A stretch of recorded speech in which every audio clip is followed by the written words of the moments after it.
दोस्तों एक बार फिर से स्वागत है आप सभी का आपके अपने favourite English learning channel scholar English पर। मेरा नाम है दीपिका कुमावत और मैं इस चैनल पर वेरियस कॉम्पिटिटिव एग्जाम्स के लिए इंग्लिश सब्जेक्ट टीच करती हूँ। तो बेसिकली आज के इस वीडियो में हम एक बहुत ही शानदार और इंटरेस्टिंग पोएम को डिस्कस करने वाले हैं जिसका नाम है O captain my captain by Walt Whitman. तो चलिए हमारी पोयम में आगे बढ़े सबसे पहले हम हमारे पोएट के बारे में थोड़ी बहुत इन्फॉर्मेशन देख लेते हैं। दोस्तों अगर बात की जाए हमारे पोएट के बारे में तो वॉल्ट विटमैन इनका जन्म जो है वो 31 मई 1819 West Hills New York United States में हुआ था। वो एक American poet, essayist and journalist थे।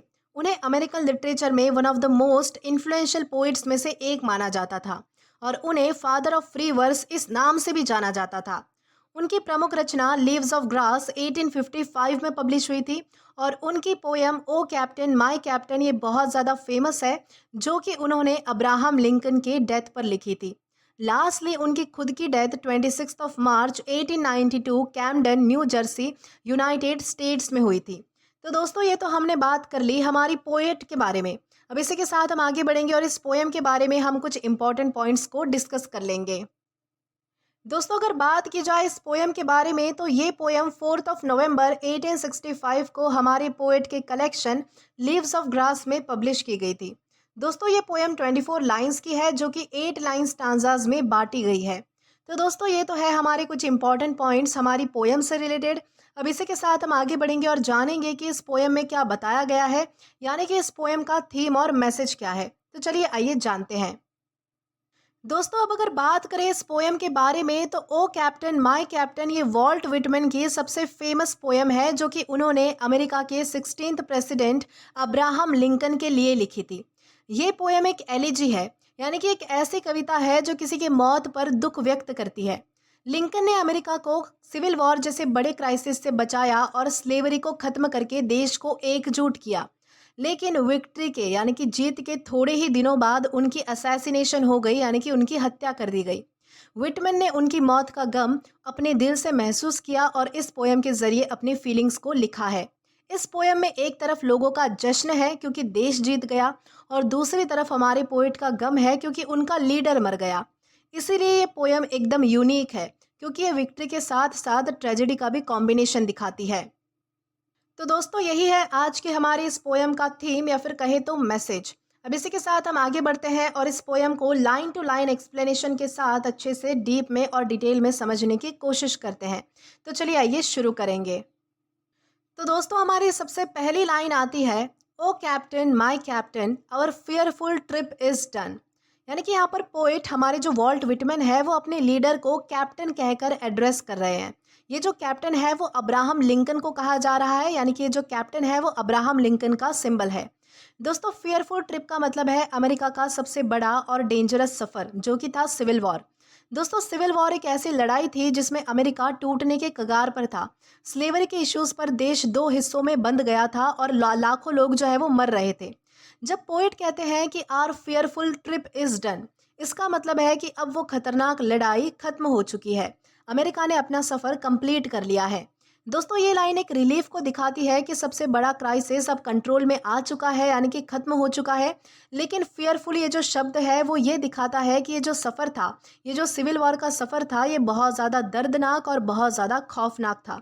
तो इस तरीके से यहाँ पर हमारी पहली लाइन में बताया गया है।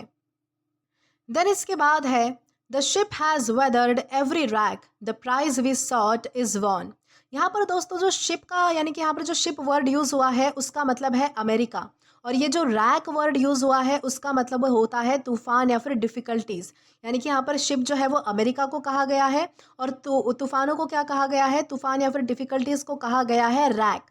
यानी कि मतलब अमेरिका ने हर मुश्किल को झेल लिया और हर तूफ़ान से अमेरिका गुजर गया और अब वो अपने गोल तक पहुंच गया है, यानी कि अपने डेस्टिनेशन तक, अपने एम तक वो पहुंच चुका है। और ये गोल गोल कौन सा था, तो ये गोल था स्लेवरी खत्म करना और देश की यूनिटी को वापस लाना।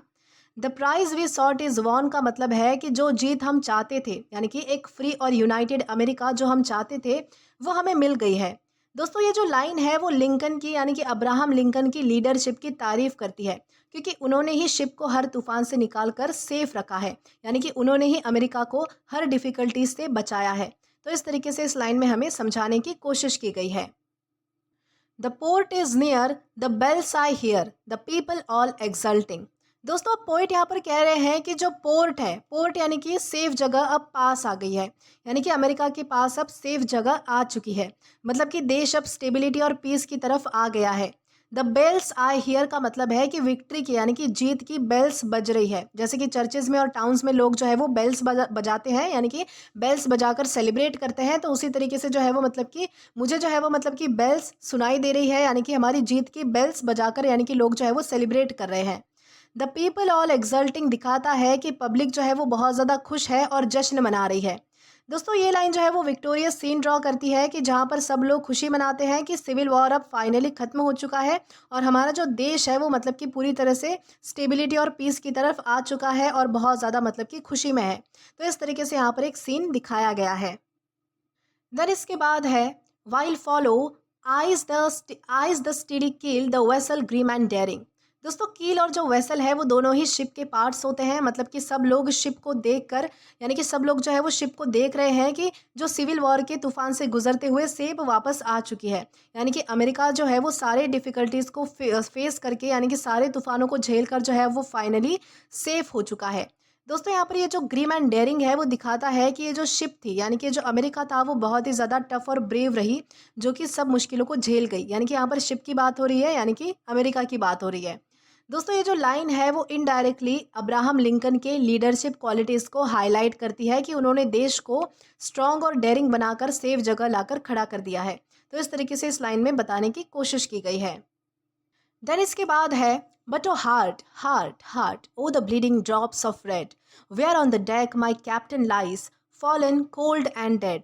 दोस्तों यहाँ पर जो मूड है वो सडनली चेंज हो जाता है और ये जो बट शब्द है ना वो एकदम से शॉक क्रिएट करता है। दोस्तों यहाँ पर बताया गया है कि अब तक तो खुशी थी और अब जो है वो दुख आ जाता है। मतलब जो यहाँ पर पोइट 3 बार हार्ट रिपीट करते हैं ना वो दर्द और शॉक को दिखाता है। ब्लीडिंग ड्रॉप्स ऑफ रेड का मतलब है कि कैप्टन का खून गिर रहा है। ये अब्राहम लिंकन की मौत को सिंबलाइज करता है कि उनकी जो असैसिनेशन है वो सिविल वॉर के थोड़े ही दिनों बाद हो गई थी, यानी कि उनकी हत्या कर दी गई थी। Where on the deck my captain lies. दोस्तों ये लाइन दिखाती है कि कैप्टन शिप के डेक पर गिरा हुआ है, यानी कि कैप्टन जो है यानी कि हमारे जो अब्राहम लिंकन है वो अमेरिका के यानी कि शिप के जो है वो मतलब कि सतह पर गिरे हुए हैं। शिप के सतह पर गिरे हुए हैं यानी कि अमेरिका की ज़मीन पर गिरे हुए हैं। And fallen cold and dead दिखाता है कि वो सच में मर चुके हैं। ये लाइंस एकदम जो है वो मतलब कि ट्रैजिक कॉन्ट्रास्ट क्रिएट करती है कि देश तो सेफ है लेकिन लीडर नहीं बचा, वो मर चुका है। तो इस तरीके से यहाँ पर बताया गया है। O captain my captain rise up and hear the bells. दोस्तों दूसरे स्टांजा की शुरुआत डैनियल के स्टेज से होती है। पोइट कैप्टन को बुलाकर कहते हैं कि उठ जाओ, बेल्स बज रही है। यानी कि वो चाहते हैं कि अब्राहम लिंकन उठकर अपने विक्ट्री को सेलिब्रेट करे, अपने विक्ट्री के सेलिब्रेशन को देखे कि कैसे अमेरिका के लोग जो है वो इतने खुश है। दोस्तों ये जो है वो एक्चुअली ग्रीफ का पहला रिएक्शन है। यानी कि एक ऐसा रिएक्शन है जब हम किसी अपने बहुत ही प्यारे व्यक्ति के यानी कि किसी बहुत ही करीबी व्यक्ति की मौत को एक्सेप्ट नहीं कर पाते हैं और उसे हम जो है वो जगाने की कोशिश करते हैं या फिर उसे हम जगाना चाहते हैं। तो इस तरीके से यहाँ पर बताया गया है कि हमारे कैप्टन को यहाँ पर एड्रेस कर रहे हैं हमारे पोएट कि तुम उठो और ये जो अमेरिका में जो सेलिब्रेशन हो रहा है, ये जो विक्ट्री का सेलिब्रेशन हो रहा है, वो उठकर तुम देखो कि कैसे बेल्स बज रही है। तो इस तरीके से यहाँ पर बताया गया है। देन इसके बाद है rise up for you the flag is flung for you the bugle trills. दोस्तों यहाँ पर पोएट कह रहे हैं कि ये जो जितनी भी इज्जत है, ये जो जितनी भी रिस्पेक्ट है, ये सब तुम्हारे लिए ही है। ये जो झंडा है, ये जो मतलब कि एक जो ध्वज लाया गया है वो भी तुम्हारे लिए ही लाया गया है। बगल जो है वो तुम्हारे लिए ही बजाया जा रहा है। मतलब कि अमेरिका का जो विक्ट्री है, अमेरिका की जो जीत है, वो सब सेलिब्रेशन तुम्हारे नाम है, यानी कि लिंकन, अब्राहम लिंकन के नाम है। लेकिन प्रॉब्लम ये है कि जो हमारे अब्राहम लिंकन है वो इन सब चीज़ों को देख नहीं पा रहे।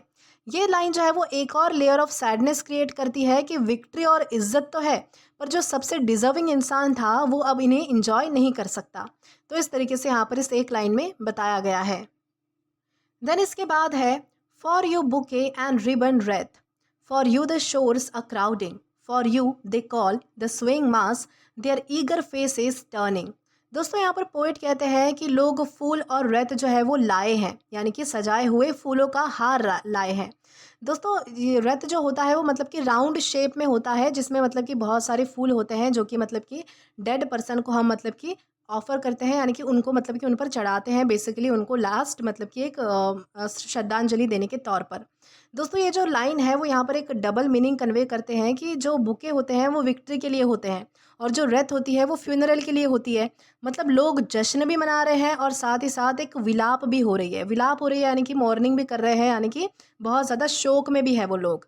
द शोर्स अ क्राउडिंग का मतलब है कि किनारे पर जो है वो भीड़ वो इकट्ठा हो चुकी है, कैप्टन को देखना चाहती है, कैप्टन को देखने के लिए किनारे पर भीड़ इकट्ठा हो चुकी है। ईगर फेसेस टर्निंग ये लाइन दिखाती है कि सब लोग लिंकन का इंतज़ार कर रहे हैं, लेकिन वो उठ नहीं पाते और ये जो है वो हमारी ट्रेजेडी को और भी ज़्यादा गहरी कर देती है। तो इस तरीके से यहाँ पर बताया गया है। देन इसके बाद है, here captain dear father, this arm beneath your head, it is some dream that on the deck you fallen cold and dead. दोस्तों पोइट जो है वो हमारे और भी पर्सनल हो जाते हैं और वो अब्राहम लिंकन को डियर फादर कहते हैं, जो कि एक इमोशनल रिलेशनशिप दिखाता है। यानी कि अब्राहम लिंकन जो थे वो सिर्फ एक लीडर नहीं थे बल्कि एक फादर फिगर थे अमेरिका के लिए। पोइट अपना हाथ जो है वो कैप्टन के सर के नीचे रखते हैं, जैसे कि वो उन्हें कंफर्ट देना चाहते हो, यानी कि जैसे वो उन्हें जो है वो मतलब कि कंफर्टेबल करना चाहते हो। फिर वो कहते हैं कि ये सब एक सपना ही होगा, क्योंकि रियलिटी एक्सेप्ट करना बहुत ज़्यादा मुश्किल है कि हमारे जो कैप्टन है वो मर चुके हैं।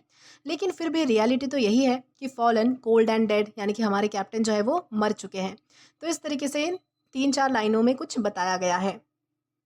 माई captain does not answer, his lips are pale and still. यहाँ पर पोइट को जो है वो मतलब कि सच जो है वो क्लियरली समझ आ जाता है कि कैप्टन जवाब नहीं दे रहे हैं और उनके जो होठ है वो बहुत ज़्यादा पेल और स्टिल हो गए हैं। यानी कि उनके होठ कैसे हो गए हैं, तो बहुत ज़्यादा मतलब कि फीके पड़ चुके हैं और स्टिल हो चुके हैं, यानी कि उनके होठ में कोई भी मूवमेंट अब दिखाई नहीं दे रही, मतलब कि अब वो जिंदा नहीं रहे। My father does not feel my arm, he has no pulse nor will. यानी कि पोइट कहते हैं कि उनके फादर यानी कि उनके जो मतलब कि कैप्टन है जो अब्राहम लिंकन है, वो अब उनके हाथ को फील नहीं कर पा रहे, ना ही उनकी कोई पल्स बची है और ना ही उनके अंदर कोई विल पावर बची है। मतलब कि वो पूरी तरह से मर चुके हैं। यहाँ पर जो है वो ग्रीफ का एक और स्टेज यानी कि एक्सेप्टेंस में कन्वर्ट होने लगता है।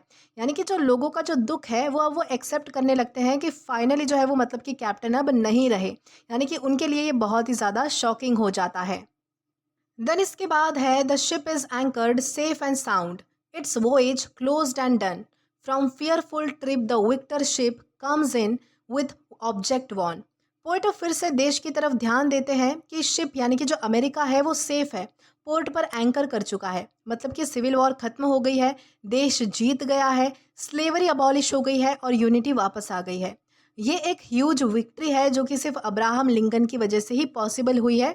ये सब हमारे पोइट जो है वो अब सोचते हैं, यानी कि देश की तरफ ध्यान देते हैं, देश की तरफ देखते हैं कि इस देश में क्या क्या चेंजेस आए हैं अब्राहम लिंकन की वजह से। देन हमारी लास्ट लाइन है, exult O shores and ring O bells, but I with mournful tread walk the deck, my captain lies fallen cold and dead. दोस्तों ये जो पोएम की एंडिंग है वो एकदम कॉन्ट्रास्ट क्रिएट करती है कि पोएट कहते हैं कि शोर से सेलिब्रेट करो, बेल्स बजाओ, लोगों को कहते हैं कि खुशी मनाओ। मतलब देश के लिए ये जो जीत है वो बहुत ज़्यादा बड़ी है, ये जो विक्ट्री है वो बहुत मायने रखती है। लेकिन पोएट जो है वो खुद सेलिब्रेट नहीं कर पाते, वो मॉर्नफुल ट्रेड यानी कि दुखी कदमों से उस डेक पर चल रहे हैं जहाँ पर हमारे जो कैप्टन है वो गिरे हुए हैं, यानी कि अब्राहम लिंकन की जहाँ पर डेथ हो चुकी है वहाँ पर वो जो है वो दुखी कदमों से यानी कि मॉर्नफुल ट्रेड करते हुए चलते हैं। फॉलन कोल्ड एंड डेड का मतलब है कि अमेरिका तो जीत गया पर अब्राहम लिंकन को खो दिया। दोस्तों ये जो लाइन है वो सबसे ज़्यादा पावरफुल है क्योंकि ये विक्ट्री के साथ साथ ट्रेजेडी की आयरनी को भी दिखाती है।